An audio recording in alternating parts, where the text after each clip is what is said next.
우리 방금 부르신 311장 2절부터 4절까지 한 번 더 부르시고 우리 예배하시겠습니다. 2절입니다. 아버지 보좌와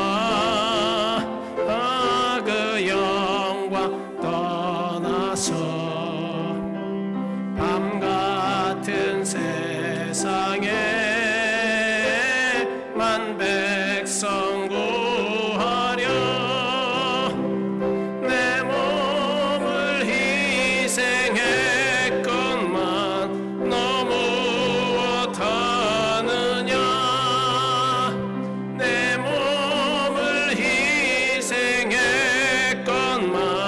너 무엇하느냐 죄중에 빠져서 영죽을 인생을 죄중에 빠져서 영죽을 구하여 주려고 나 피를 흘렸다 구하려 주려고 나 피를 내 죄를 대속했건만 너 무엇하느냐 내 죄를 대속했건만 너 무엇하 내 죄를 대속했건만 너 무엇하느냐 내 죄를 대속했건만 너 무엇하는 한없는 용서와 참사랑 가지고 한없는 용서와 참사랑 가지고 세상에 내려와 값없이 주었다 세상에 내려와 값없이 주 이것이 귀중하건만 너 무엇 주느냐 귀중하건만 너 무엇 주느냐 이것이 귀중하건만 너 무엇 주느냐 아멘.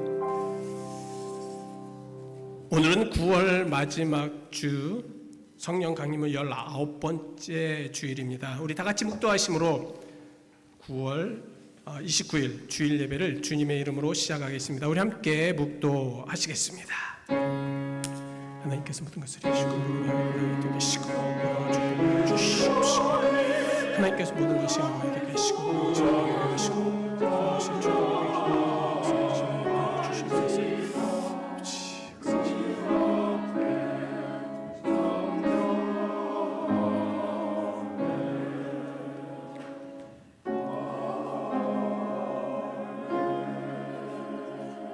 내가 여호와를 항상 송축하며 내 입술로 항상 주를 찬양하리이다.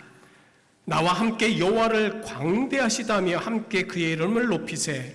내가 여호와께 간구하며 내게 응답하시고 내 모든 두려움에서 나를 건지셨도다. 아멘. 하나님, 우리를 사랑하셔서 이곳에 모아주셨고 우리가 또한 하나님 앞에 진정과 신령으로 예배하는 그러한 시간이 오니 하나님의 살아계심을 알려주시고 우리들의 마음을 터치하셔서 하나님 오늘도 우리와 함께 하시옵소서. 예수 그리스도의 이름 받들어 기도하였습니다. 아멘. 우리 다 같이 기립하셔서 찬송 31장 같이 찬송하시겠습니다. 31장입니다.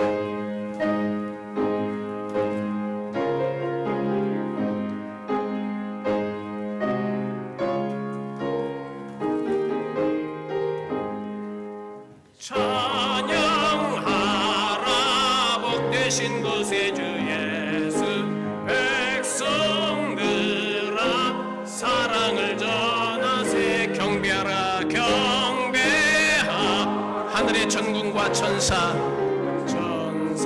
주님 앞에 영광을 돌리세 목자같이 우리를 지키시고 종의 품에 늘 안아주시니 찬양하라 복되신 구세주 찬양 찬양 찬양 영원히 드리세 아멘.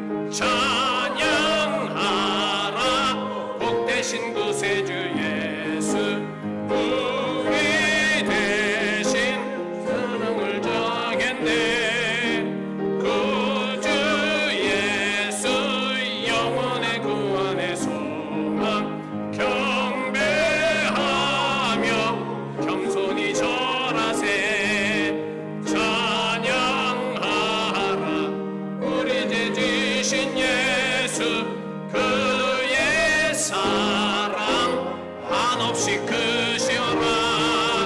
찬양하라 높으신 권세를 찬양 찬양 찬양 영원히 드리세. 찬양하라 복되신 구세주 천사들아 즐겁게 찬양해. 그 주 예수 영원히 다스리시니 면류관을 주 앞에 드리세. 아멘. 그 주 예수 세상을 이기시고 영광 중에 또다시 오시리. 찬양 찬양 높으신 권세를 찬양 찬양 찬양 영원히 드리세. 아멘. 교동문은 29번 시편 65편입니다. 우리 함께 교독하시겠습니다. 하나님이여 찬송이 시온에서 주를 기다리오며 기도를 들으시는 주여 모든 육체가 주께 나아오리이다.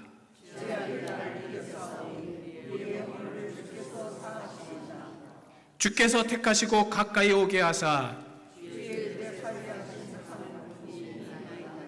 우리가 주의 집 곧 주의 성전의 아름다움으로 만족하리이다.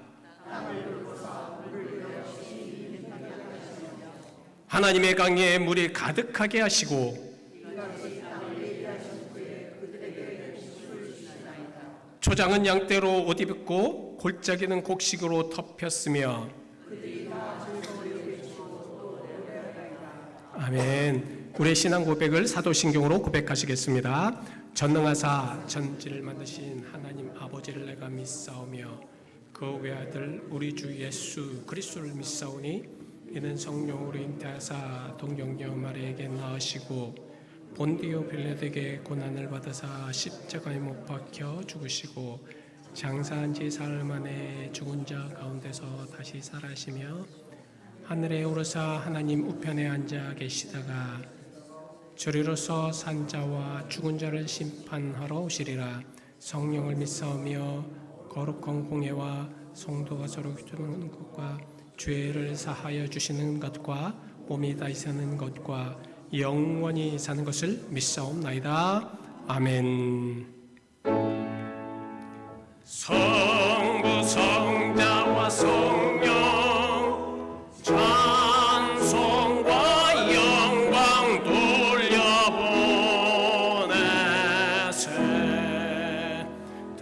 대초로 지금까지 또 영원 무궁토록 성삼위께 영광 영광.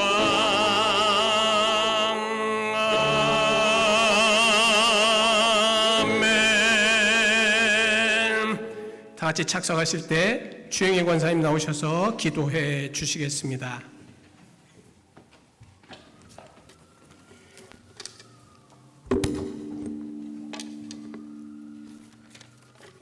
전능하신 하나님 아버지, 오늘 거룩한 주일에 존귀하신 주님의 이름으로 성전에 모여 우리들의 마음을 모아 주님의 이름을 찬양하며 감사함으로 예배를 드리오니 영광받아 주시옵소서. 우리들은 부족하고 연약하여 주님의 뜻을 헤아리지 못하고 세상을 바라보며 내 생각대로 지은 모든 죄를 가지고 나와 회개하오니 주님의 은혜로 용서하여 주시옵소서. 사랑의 하나님, 교회를 위해 기도합니다. 저희들의 마음을 예배 중에 정결케 하여 주사 주님의 자녀답게 성도다움으로 주님의 이 일에 힘쓰는 자가 되어 헛된 삶을 살지 않도록 성령님 도와주시옵소서. 그리하여 언제 어디서나 주님을 찬양하는 삶을 살게 하옵시고 주님께 감사하며 주님을 의지하면서 응답되어지는 기도의 삶으로 인도하여 주시옵소서. 교회의 지체인 우리들은 각자 맡은 직분자로서 최선을 다하며 주님 말씀 위에 굳게 서서 믿음으로 순종하는 삶을 살 수 있도록 성령님 도와주시옵소서. 그리하여 우리의 꿈과 소망과 한 목사님의 교회에 대한 비전이 성취되어가는 교회로 전진부흥되는 역사가 일어나는 상황 한국인 연합교회가 되기를 기도합니다.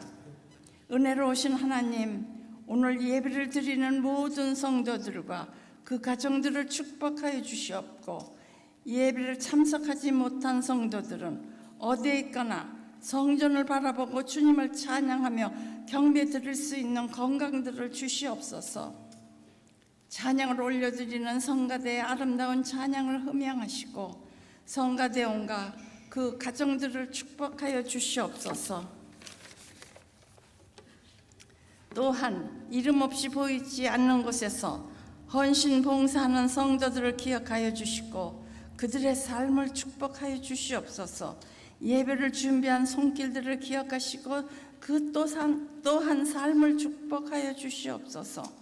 오늘 말씀을 전하시는 한 목사님께는 영육간의 건강함을 주시고 주시는 능력의 말씀은 듣는 우리들에게 은혜가 되게 하옵소서. 주님께 감사합니다. 주님을 사랑합니다. 우리를 구원하신 예수님의 이름으로 기도합니다. 아멘.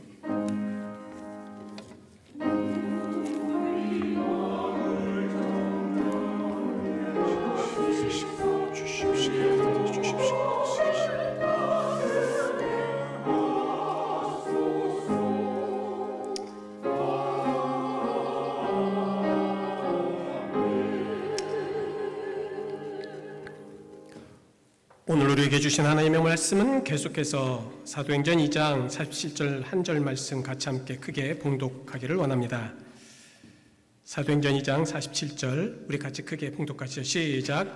하나님을 찬미하며 또 온 백성의 칭송을 받으니 주께서 구원받는 사람을 날마다 더하게 하시니라. 아멘. 성가대의 찬양이 있으시겠습니다.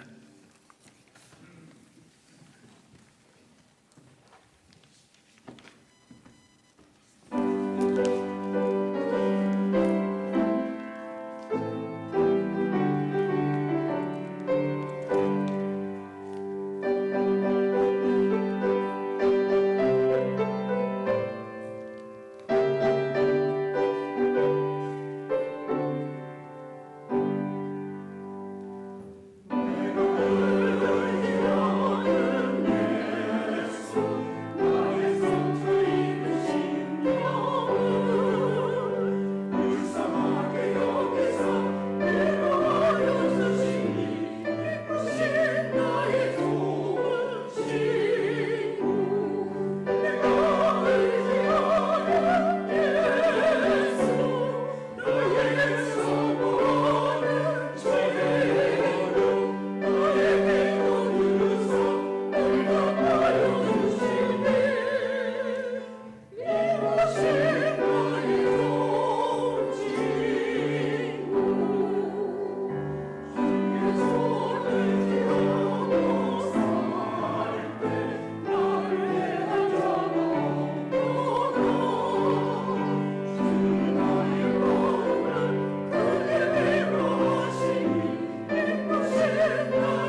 하나님의 사랑과 하나님의 은혜 안에 믿으신 우리의 좋은 친구이신 예수 그리스도를 믿고 의지하며 나아가기를 원합니다.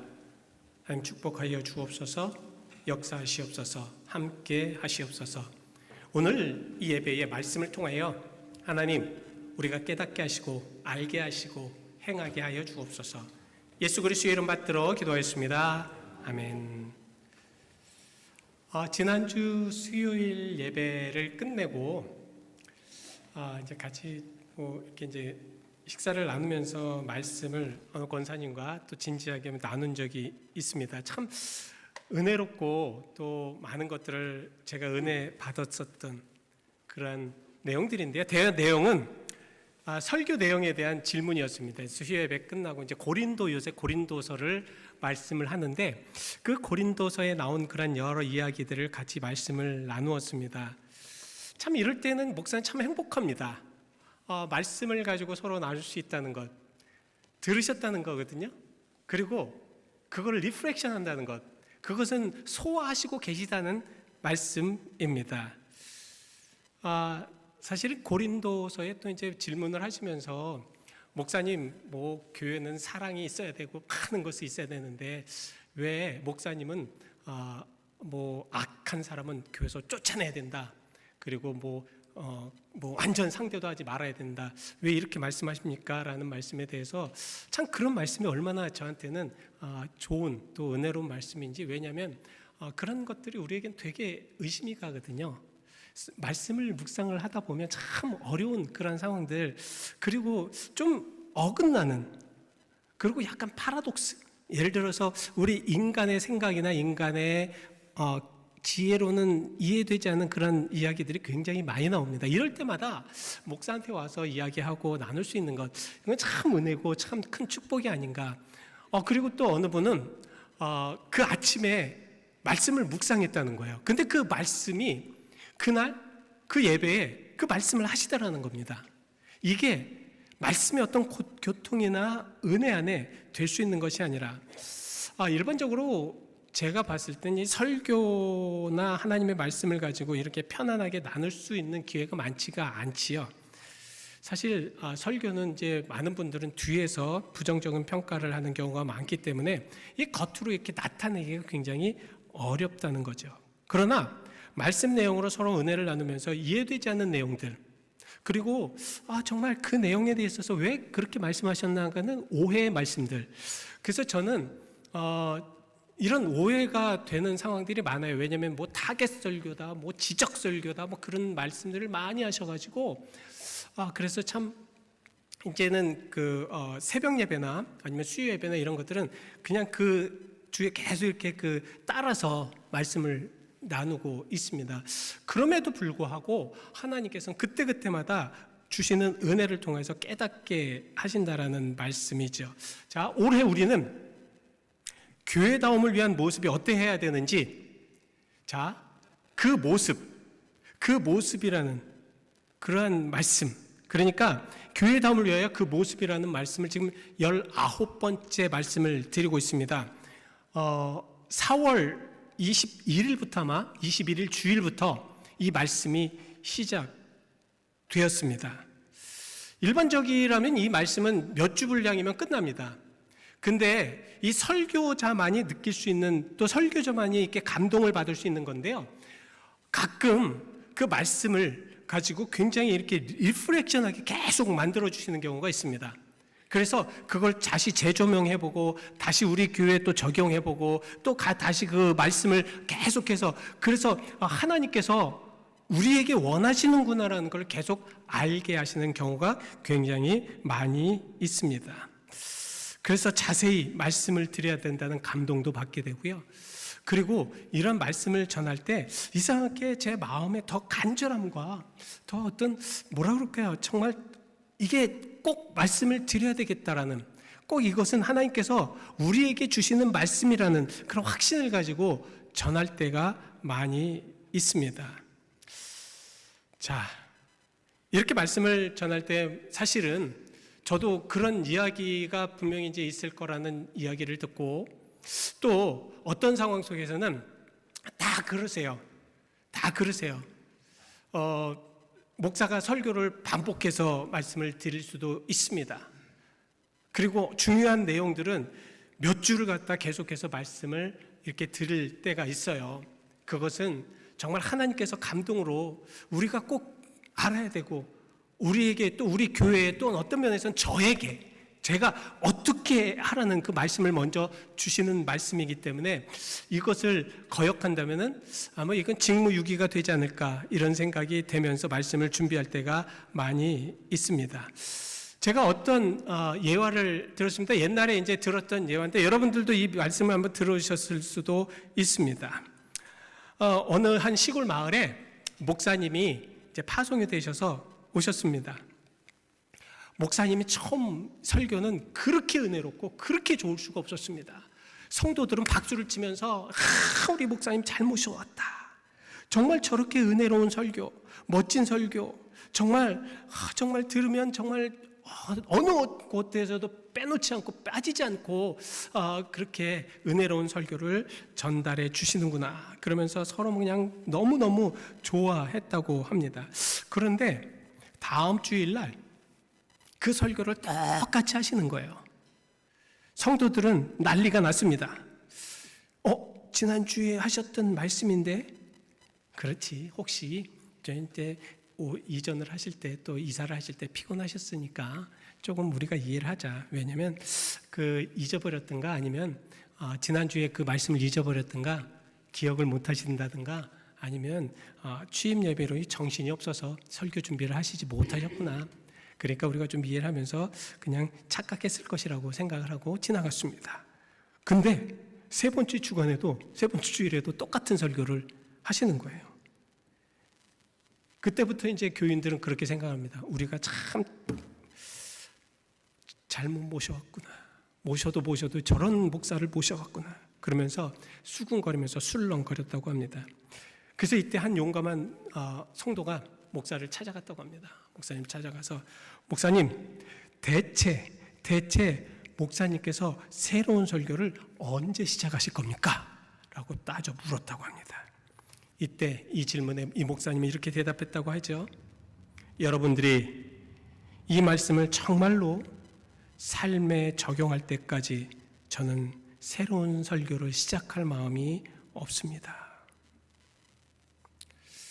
지난번에 말씀드린 것처럼 현대는 자신에게 받을 수 있는 모든 것들을 받아들이는 메타 모더니즘 시대입니다.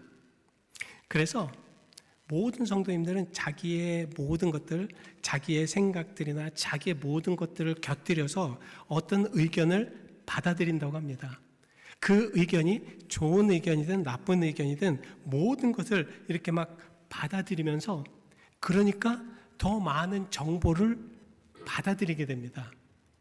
그래서 신앙인들도 오늘 이렇게 예배가 끝나지만 또 어느 분 주일 쭉 이제 보내시면서 좋은 설교들, 유명한 목사님의 설교들 엄청나게 많이 또 들으시는 분들도 많이 계십니다. 자, 이만큼 우리의 귀가 바빠졌어요. 듣기는 많이 원하고 우리에게 맞는 설교나 또 신앙적인 교리나 이런 부분들, 나에게 맞는 것들, 이런 것들 우리가 섭취하면서 그것을 영적으로 받아들이면서 영적 성장을 하게 됩니다. 저는 이게 절대 나쁜 것이 아니라고 봅니다. 왜냐하면 우리는 어떻게 해서든지 이 어려운 시대에, 정말 어렵잖아요, 정말 힘들잖아요, 이런 시대에 정말 영적인 성장을 어떻게든지 하셔야 됩니다. 그래서 여러분, 좋은 설교, 여러분들에게 정말 은혜되는 설교, 또 하나님께서 여러분께 주시는 말씀들, 그리고 많은 그런 책들, 이런 것들을 많이 보시길 바랍니다. 많이 보셔요. 정말 이단적인 것 외에, 이단적인 교리 외에 여러분들이 하실 수 있는 것은 뭐든지 다 하시기를 바랍니다. 왜냐하면 이 세대에 제가 봤을 때 저뿐만 아니라 또 어제 이제 우리 목사님들 전체적으로 보면서 또 이야기를 나누면서 참 여러 가지 상황들을 나누면서 목사님들이 한결같이 또 생각하시고 걱정하시는 것이, 참 이런 상황 속에서도 많은 교인들, 많은 성도님들이 영적으로 너무 힘들어지고 너무 나약해지고 또 너무, 그래서 영적인 삶이 너무 빈곤해졌다는 그런 말씀을 몇 번 듣기도 하였습니다. 귀는 점점 커가는데 행위가 없다는 말씀이에요. 정말 듣는 것은 엄청나게 많은데 변화가 없다라는 말씀입니다. 그래서 이런 부분을 예수님께서는 경고하셨습니다. 지난 9월 15일 말씀드렸죠. 예수님은 바리새인들과 서기관들이 말하는 바를 지켜라. 저들이 가지고 있는 지식이나 저들이 가지고 있는 모든 것들을 지켜라. 그러나 그들의 행위는 본받지 말라고 말씀을 하고 있습니다. 자, 이것을 예수님 대해서 끝났느냐? 그것이 아닙니다. 제자들은 그 말씀을 받아들여서 계속해서 그 말씀을 적용했다라는 말씀이고, 이것을 성도들에게 계속해서 말씀을 전해 주었습니다. 그리고 현재 우리까지 전해주고 있습니다. 자, 지난 9월 26일 날 우리가 기쁨의 언덕이라는 그런 매일 책자를 받아보잖아요. 그죠? 그래서 9월 26일 날 야고보서 1장 22절 말씀을 제가 묵상을 하였습니다. 거기에 이런 말씀이 나옵니다. 너희는 말씀을 행하는 자가 되고 듣기만 하여 자신을 속이는 자가 되지 말라. 그러니까 말씀을 행하는 자가 돼야 된다. 듣기만 하고 자신을 속이지 말라고 말씀을 하고 있습니다. 이렇게 예수님의 말씀을 제자들이 계속 전하는 이유가 무엇일까요? 지금까지 예수님께서 하신 그 말씀을 야고보를 통하여서, 아니면 많은 그런 제자들을 통하여서, 아니면 그 밑에 속사도를 통하여서, 아니면 그 밑에 많은 그러한 감독들을 통하여서, 또한 아직도 많은 목사들을 통하여서 왜 이런 말씀을 계속해서 하라고 말씀을 할까요? 이것은 꼭 말씀은 실천하는 데 의미가 있다라는 말씀입니다. 하나님의 말씀을 듣고 행하지 않는다면 이는 자기를 속이는 것과 같이 말씀을 하고 있습니다. 왜 그럴까요? 왜 그럴까? 왜 자기를 속인다고 그럴까? 여러분 이해가 되지 않지 않습니까? 그죠? 왜 하나님 말씀 듣고 말씀을 행하지 않는데 이게 왜 나를 속이는 것일까? 왜 그러냐면 바로 이렇습니다. 이 말씀을 듣고 자기 자신을 비추어 볼 때 잘못되고 비논리적인 것을 알면서도 자신의 행위나 모습을 정당화시키려고 하는 거짓 때문에 그렇습니다. 이게 가장 위험한 것이 사실 목사예요. 목사. 여러분들이 아니라 목사입니다. 그래서 저에게 이렇게 한번 적용을 해 보았습니다. 나를 속이려고 하는 것, 이게 무엇일까? 이게 무엇일까? 말씀을 듣고 어떤 말씀을 딱 전하였을 때 어떤 잘못된 부분에 대해서 타겟을 하고 어떤 옳지 못한 부분에 대해서 이야기를 할 때에, 그럴 때 내 자신을 속여가면서 비논리적으로 그것을 침묵한다든가, 아니면 비논리적으로 그것을 이해시키려고 한다든가, 그런 상황 속이 될 수가 있기 때문에 그렇다라는 말씀입니다. 그것은 결국 거짓이라는 말씀입니다. 사도 야고보 시대에 말씀을 듣고 성도들의 임무를 행하지 않고 하나님의 나라의 백성임을 확증하고 있는 이들이 있었던 것 같습니다. 그러니까 말씀을 들어요. 제자들의 말씀을 듣고 사도들의 말씀을 듣고 그 당시에 되어지는 많은 율법적인 말씀을 듣습니다. 그리고 그 말씀을 듣고 나서 그냥 그것으로 끝나는 경우가 굉장히 많았던 모양입니다. 그래서 사도 야고보는 이러한 것들을 좀 하지 않도록 정말 먼저 행해야 된다. 먼저 행해야 된다는 것은 일단은 말씀을 전하는 이 사도들 먼저 행해야 되고, 말씀을 듣는 이들도 행해야 되고, 그런 행함을 통해서 무엇인가 나타내 보여져야 된다는 것을 말씀하고 있습니다. 그래서 저를 한번 체크를 해봤어요. 이제 설교를 해야 되니까, 하나님 앞에 해봐야 되니까. 근데 완전치가 않더라고요. 완전치가 않더라고요. 사실 설교로 말씀을 많이 나누고 말씀을 하고 있는데, 과연 제가 지난 4월 달부터 계속 말씀을 하면서 정말 이 말씀을 통해서 하나하나 사랑하고 있고, 이 말씀을 통해서 하나하나 말씀을 나누면서, 물론 여러분들 위해서 기도한다고 하지만 그것도 시원치 않은 것 같고, 여러분들 위해서 정말 말씀을 나누면서 같이 무엇인가를 한다고 하지만 그것도 그냥 정말 온전치 않은 것 같고, 이게 충족하지 못하는 그런 어떤 좀 약간의 어떤 그냥 부족한 마음들이 너무도 많아서 여러분들에게 더 많은, 어떤 면에서는 정말 목소리 높여가면서 말씀을 드렸던 것 같습니다.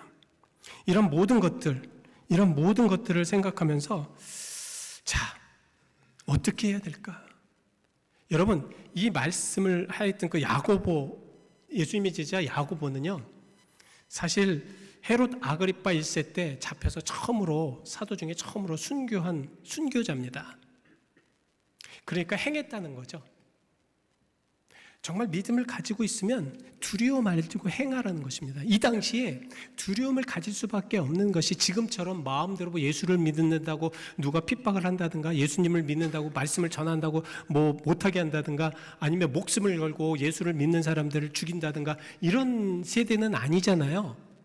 근데 이때는 그런 세대였습니다. 목숨을 걸고 예수를 믿어야 됐고, 믿음을 가지면 목숨을 걸고 행해야 했을 땐 그런 시대였습니다. 과연 이랬을 때 우리는 어떻게 될까? 우리는 어떻게 할까? 그래서 행하여서 결국은 순교를 하게 됩니다. 우리 교회의 진정한 모습을 위하여 우리는 실천하는 행위를 보여주어야 한다는 것입니다. 그래야, 보여주어야 세상에 존경을 받을 수 있다는 거예요. 존경을 받을 수 있다는 것입니다. 그래서 우리는 이걸 한번 좀 생각해 보셔야 됩니다. 교회는 세상에 유명하고 존경받는 이들이 많다고 존경받는 것이 아닙니다. 예전에 우리 어르신들, 여러분 세대에 한국에서 교회를 이렇게 세우셨을 때 얼마나 많은 존경을 받았습니까? 그들이 잘 배우고 그들이 정말 뭐 부유하고 그랬었습니까? 아닙니다. 제가 봤을 때는 우리 선배 목사님들이나 우리 선배 신앙인들을 딱 뵈면 참 멋진 모습을 하고 있었습니다.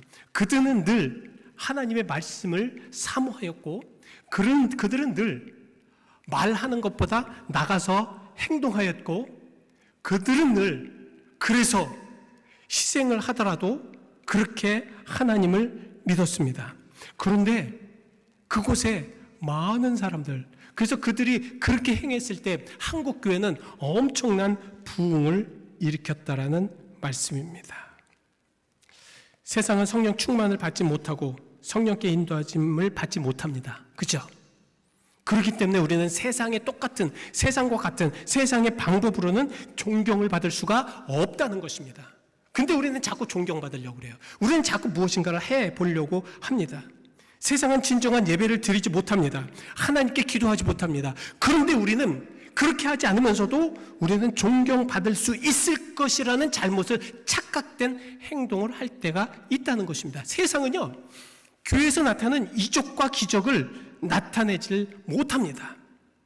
그런데도 우리는 세상에서 존경받을 것이라는 그런 생각을 합니다. 왜? 그것을 행하지 않고 그것을 나타내지 보이지 않고 있으면서도 세상은 우리를 분명히 존경할 것이다 라고 생각을 합니다. 절대 그렇지 않는다는 것이에요.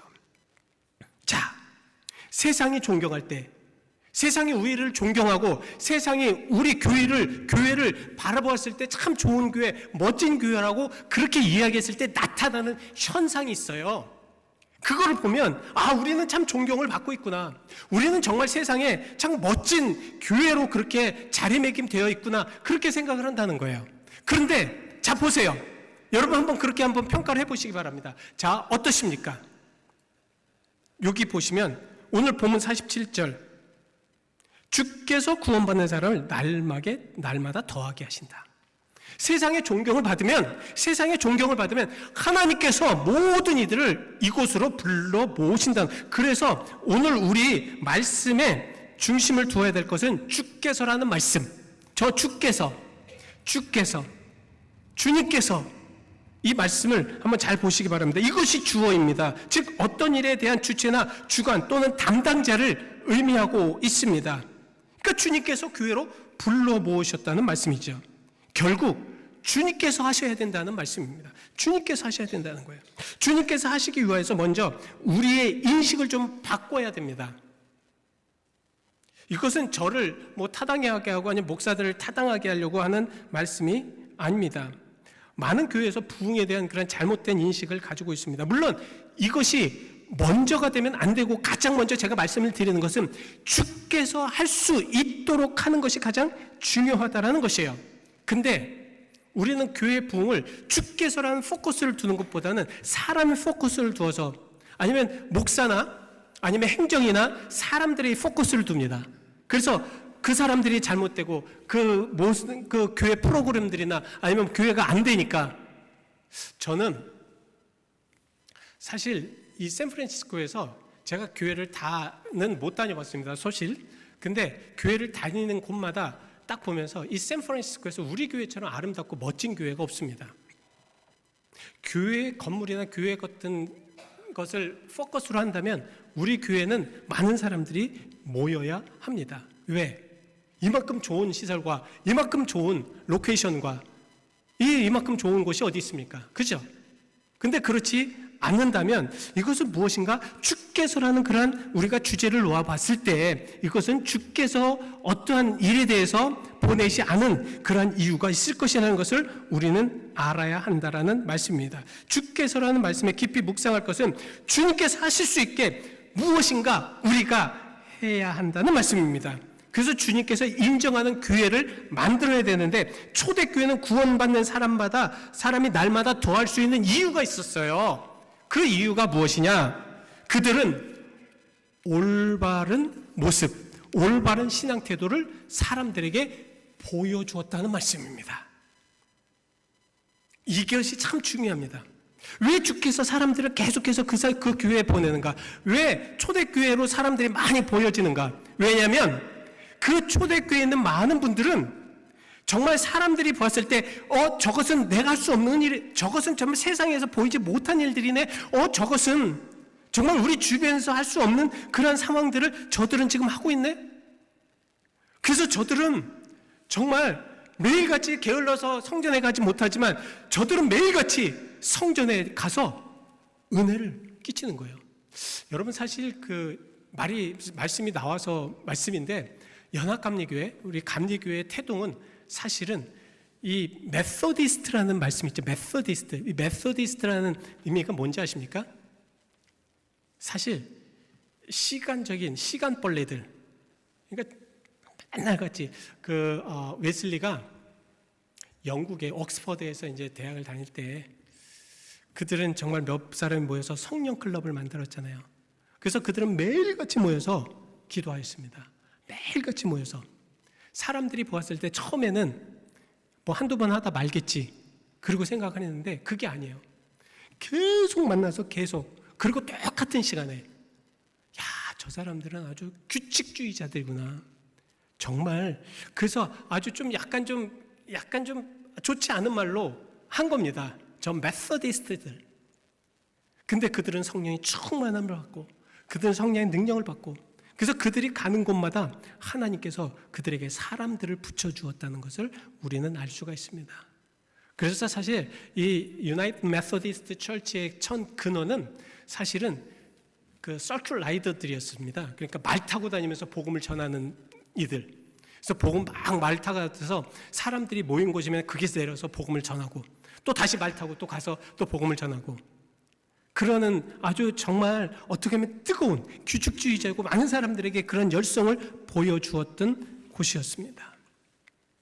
자, 이런 신앙의 태도를 보여주니까 초대교회 성도들의 삶을 들여다보면 마치 유리곽에 사방에 유리곽이 딱 있어서 그 안에 성도들이 생활을 하고 주변에 많은 사람들이 그 유리 박스를 보면서 그 사람들의 일거수일투족을 보는 것과 마찬가지였다는 말씀입니다. 이랬을 때 그들의 행위나 그들의 말투나 그들의 모습을 보면서 사람들은 은혜가 되었고 그들을 뭐 했다고요? 존경했다라는 말씀입니다. 그들을 존귀한 자로 여겼다는 거예요. 그들이 무엇인가 정말 사람들이 보니까 어떻게 좀 잘 보이고 어떻게 좀 잘해서 좀 그들에게 인정 그것이 아니라 그들의 생활의 그런 모습들이 주변에 많은 사람들이 보면서 와 정말 저 크리스찬들 이 당시에는 그리스도인이라는 말이 없었지만 하여튼 저 예수를 믿는 이들 그 예수를 믿는 이들이 얼마나 뜨거운 그런 모습으로 사는지 얼마나 변화된 모습으로 사는지 인정되었다는 것입니다. 이런 이야기들이 구약에도 나와요. 여러분 구약의 욥기서를 보시면 욥기 2장 3절에 여호와께서 사탄에게 이르시되 내가 내 종 욥을 보았느냐 주하여 보았느냐 그와 같이 온전하고 정직하여 하나님을 경외하며 악에서 떠난 자가 세상에 없느니라. 내가 나를 충동하여 까닭없이 그를 지체하게 하였어도 그가 여전히 자기 온전함을 굳게 지켰느니라. 이게 무슨 말씀이냐? 마치 욥의 일거수일투족을 보며 그의 인격 됨됨이를 지금 평가하는 내용입니다. 이 내용이에요. 이건 1장에 이제 사탄이 두루두루 이제 세상을 다닐 때, 이렇게 우리 사는 인간이 사는 세상을 다니면서 그랬을 때 하나님께서 먼저 자랑을 하죠. 야, 네가 어디 갔다 왔느냐? 예, 사탄이 그럽니다. 내가 세상을 두루두루 다녀왔습니다. 네가 세상을 두루두루 다니면서 욥이라는 사람을 보았느냐? 그 욥 얼마나 의인이고 얼마나 멋지냐? 이렇게 하나님께서 자랑을 하십니까? 그러니까 사탄이 그렇게 이야기를 해요. 하나님, 말도 마십시오. 하나님, 저 사람이 축복을 해줘서 저 사람이 부유하고 그리고 정말 그 당대에 가장 갑부로 살고 가장 부유하게 살고 그리고 그 자녀들도 너무너무 멋지게 있기 때문에 하나님을 경외하는 거 아닙니까? 저 사람의 그 모든 것을 다 뺏어가 보십시오. 제가 개런티하는데 저 사람은 분명히 하나님을 저주하고 하나님을 떠날 것입니다. 그렇게 이야기하는 거예요. 이랬을 때 욥이 어땠습니까? 하나님이 어떻게 하셨어요? 욥의 목숨만 빼고 다 해봐라. 그래서 사람들 보내서 자기 그 욥이 가지고 있는 모든 재물들 다 뺏어가지요. 예? 그리고 막 다들 도망가지요. 종들은. 그리고 자녀들은 다 죽지요. 태풍이 불어가지고 다 죽잖아요. 이랬을 때 욥은 하나님을 그냥 막 원망하고 이러시깁니까? 내가 이 세상에서 어떻게 얼마나 당신을 사랑했고 얼마나 당신을 위해서 살았는데 이러시깁니까? 그러지 않았어요. 가져가시는 이도 하나님이고 주시는 이도 하나님이고 나는 하나님을 찬양하리이다. 우리가 생각할 때 이거 미친 거 아니야? 이거 돈 사람 아니야? 그러나 이러한 모습을 보며 하나님은 그를 인정할 수밖에 없었다는 말씀입니다. 이런 말씀을 의지하면 지난주 바울이 데살로니가 교회를 자랑하는 것, 제가 말씀을 드렸죠. 지난주 이제 창립 기념 예배 때 데살로니가 교회를 참 자랑했잖아요. 왜 자랑했습니까? 믿음이 자라기 때문에, 사랑과 인내로 모든 고통을 이겼기 때문에. 그래서 자랑할 수밖에 없습니다. 그리고 지난주에 말씀을 못 드렸지만 데살로니가 후서 1장 5절에는 뭐라고 나왔냐면 하나님의 나라에 합당한 자로 여김을 받을 자들이다. 여러분, 하나님의 나라에 합당한 자로 여김을 받는다는 것이 무슨 의미일까요? 합당하다.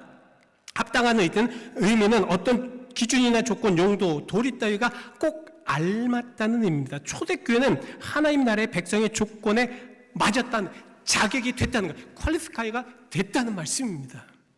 그렇기 때문에 그 자격을 통해서 합당하게 되었다는 것, 하나님의 나라가 합당하다는 것은 그래서 다워야 한다는 거예요. 다워야 한다는 것입니다. 예수 믿는 사람은 예수님 믿는 사람 다워야 되고요. 교회라면 교회에 다워야 된다는 말씀입니다. 그래야 합당하다라는 말씀이죠. 이 합당한 모습 속에 있을 때 주님께서는 그 교회를 이끄시고 그 교회에 많은 이들을 보낼 수밖에 없다라는 말씀입니다. 여러분, 군인답다라는 게 뭐예요? 군인답다라는 것은 정말 군인이 합당한 자로서 그렇게 살아가야 된다라는 말씀이지요. 그죠? 나라를 위해서 자신을 희생하는 거 아닙니까? 그래서 군인으로 적을 대항하기 위해서 능력을 키우는 것입니다. 그죠?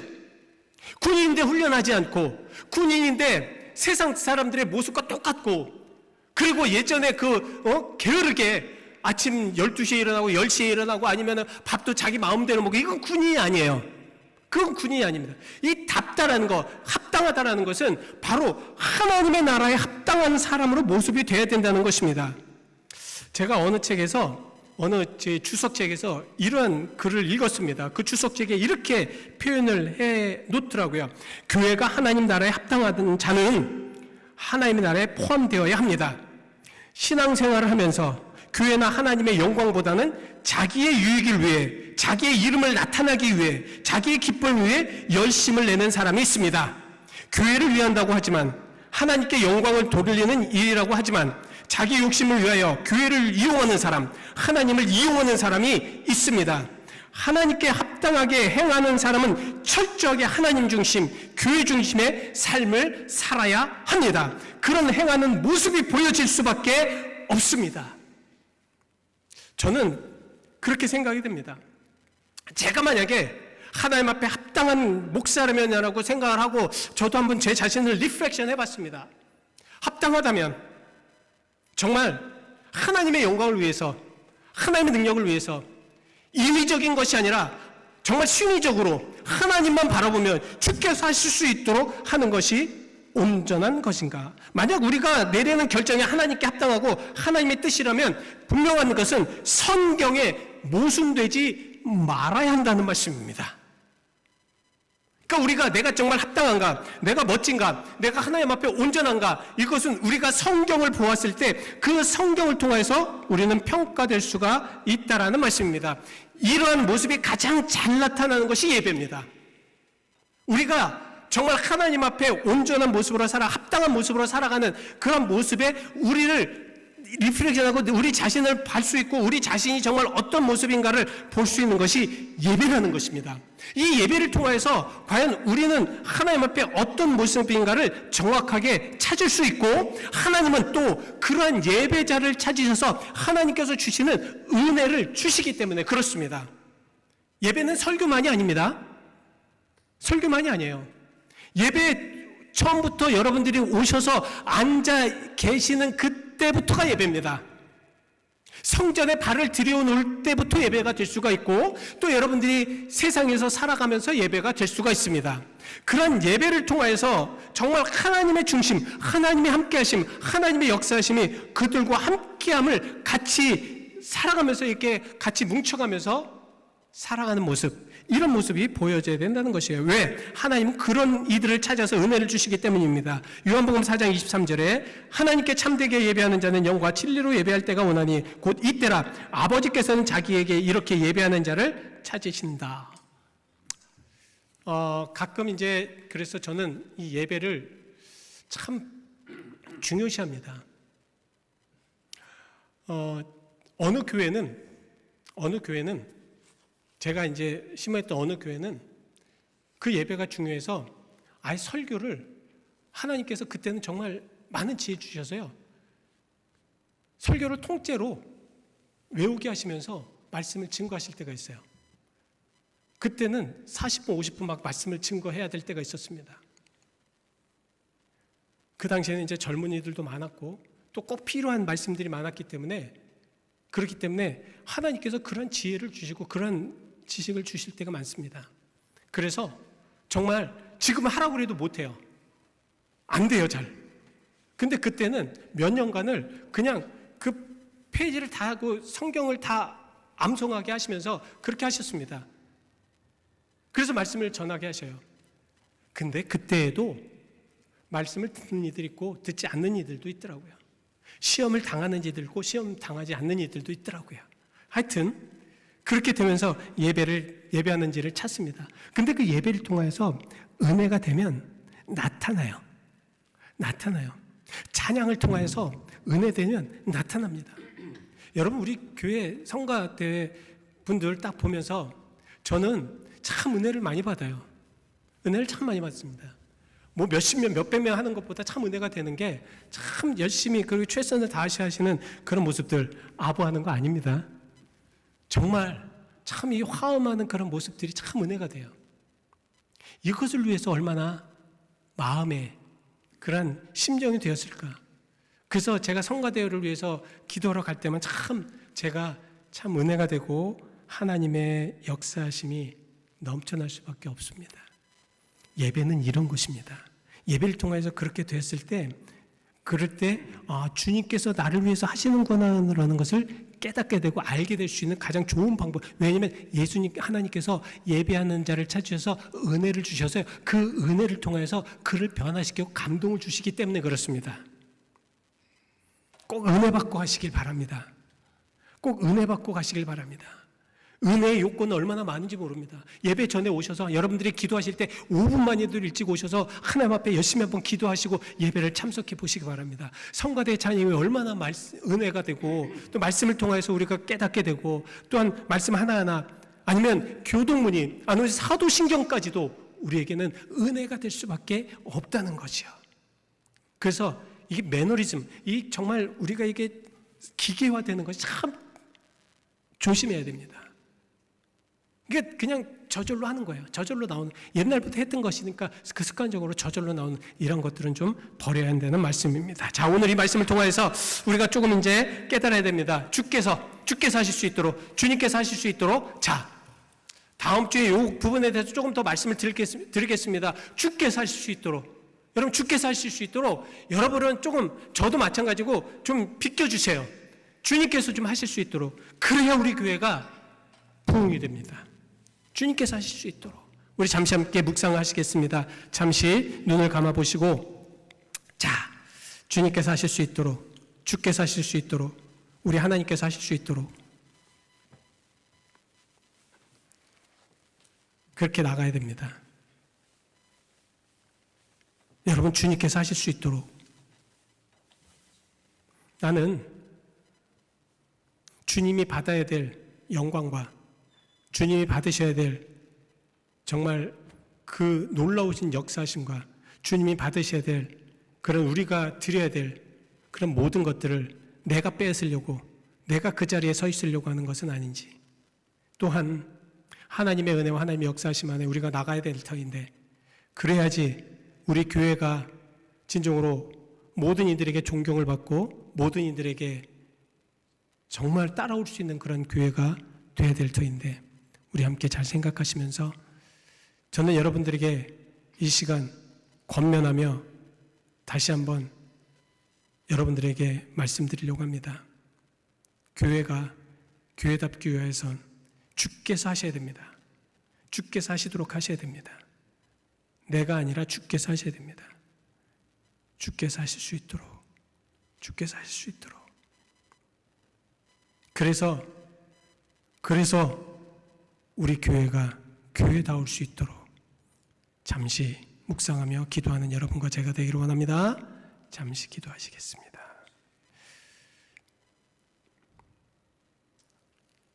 하나님 감사합니다. 오늘 사랑하는 성도들과 귀한 말씀을 나누었습니다. 이 말씀이 우리들에게 주신 하나님의 말씀이 되게 하시고, 하나님이 우리를 찾으셔서 은혜 주시려고 하는 예배가 되게 하시옵소서. 예수 그리스도의 이름 받들어 기도했습니다. 아멘. 우리 같이 함께 찬송가 312장 찬송하시겠습니다.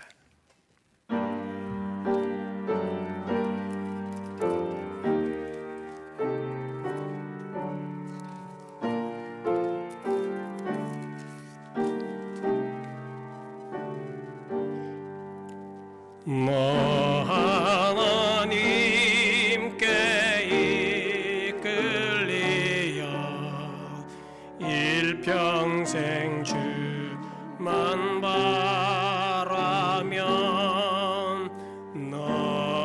어려울 때 힘 주시고 언제나 지켜주시리. 주 크신 사랑 믿는 자 그 반석 위에 서리라. 너 설레는 맘 가다듬고 희망 중 기다리면서 그 은혜로 신 주의 뜻과 사랑에 만족하여라. 우리를 불러주신 주 마음에 소원하신다.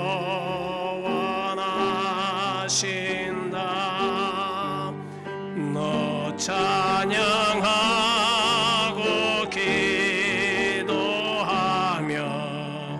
내 본분 힘써다하라. 주 약속하신 데 드는 애 내게서 이루어지리라. 참되고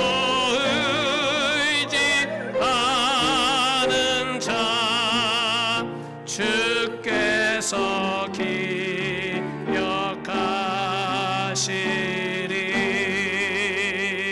아멘.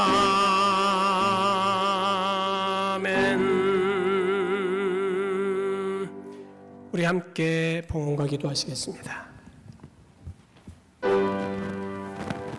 모든 것이 주께로부터 왔으니 이 예물 주께 드리나이다.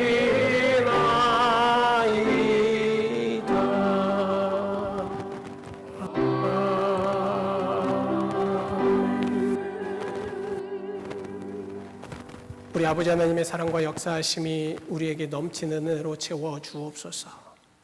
하나님, 정말 주께서 모든 것을 하실 수 있도록 우리가 그 믿음을 가지고 나아가게 하시옵소서. 하나님, 하나님의 자녀로 나아가며 하나님의 은혜 가운데 나아가며 하나님 축복 가운데 나아갈 때에 주여, 우리가 진정으로 하나님의 자녀로 하나님의 백성으로 멋진 삶을 살게 하게 하시오니 우리의 모든 삶에 하나님의 역사와 능력을 베풀어 주시옵소서. 우리들의 가정을 지키시옵소서. 특별히 우리의 건강을 지키시옵소서.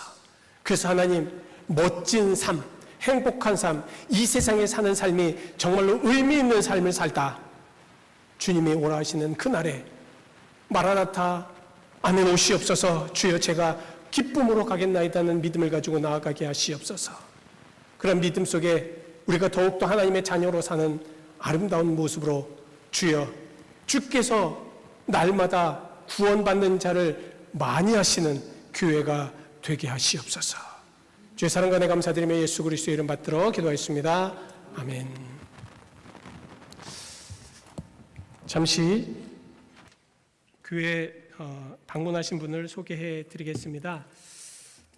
멀리서 오셨네요. 프랑스 파리에서 여행 오셨습니다. 우리 김성란 성도님 오셨습니다. 박수로 환영하겠습니다. 반갑습니다. 예, 기도하시겠습니다. 주님의 사랑하는 귀한 성도를 만나 뵙게 하셨사오니 주여, 귀한 성도에게 은혜와 은총을 베푸시옵소서. 하나님의 역사와 하나님의 능력이 건강을 지키시사 이곳에 오신 아름다운 목적을 배나 이루게 하시옵시고, 하나님의 역사가 우리 성도님과 동행하시어서 돌아가시는 그 시간까지 더욱더 강건하게 지켜 주옵소서. 예수 그리스도 이름 받들어 기도하였습니다. 아멘. 광고 말씀드리겠습니다. 여러분 광고를 잠주해 주시고요. 간단하게 말씀드리겠습니다. 지난주에 교회 창립 121주년 많은 분들이 수고해 주셨습니다. 너무 수고하셨습니다. 어제 선교 디너 참석하시고 또 함께 하신 분들 너무 감사드립니다. 참 힘들고 피곤하셨을 텐데 정말 같이 참여해 주셔서 감사합니다. 오늘 예배 후에 친교 후에 속회 모임이 있습니다. 코커스 운영위원회가 3일 내에 있습니다. 선교부 모임이 다음 주 친교시에 있습니다. 선교 찬양제가 10월 12일 날 오후 5시 산타클라라 연합감리교회에서 있습니다. 아직도 시간이 좀 많이 있으니까 같이 좀 연습해 주시고 같이 좀 참여해 주시기를 부탁드리겠습니다. 다른 광고 있으신가요? 네, 없으시면 다 같이 기립하셔서 파송 찬송 하시겠습니다. 79장입니다.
소리들과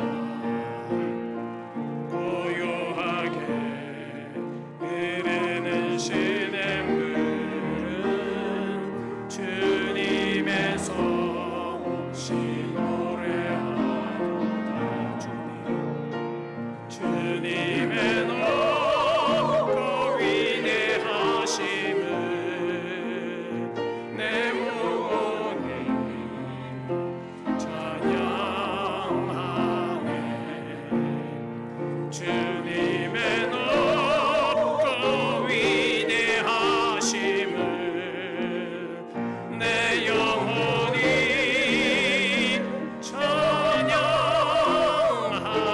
찬양하네. 주 하나님 독생자 아낌없이 우리를 위해 보내주셨네.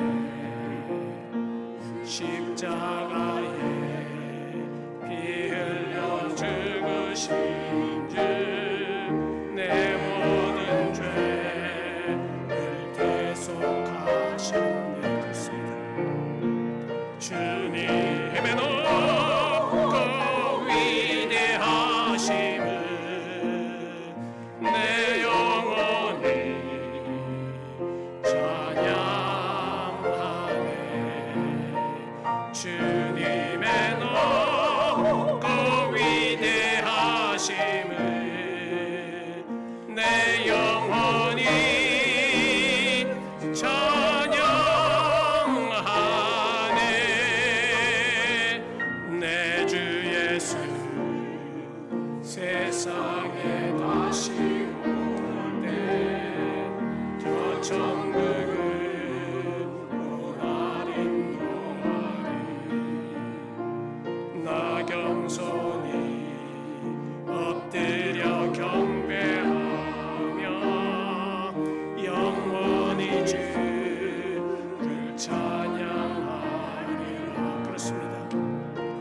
주님의 높고 위대하심을 내 영혼이 찬양하네.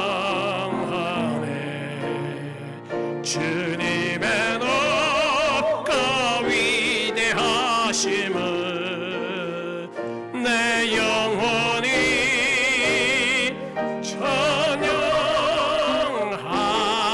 찬양하네. 하나님, 사랑하는 성도들이 나가서 승리하는 자들이 되게 하여 주옵소서. 비진리에 굴복하지 않고 온전하지 못한 것에 무릎 꿇지 않으며 악한 것을 거부하는 영적인 주님의 사람들로 삼으시옵소서.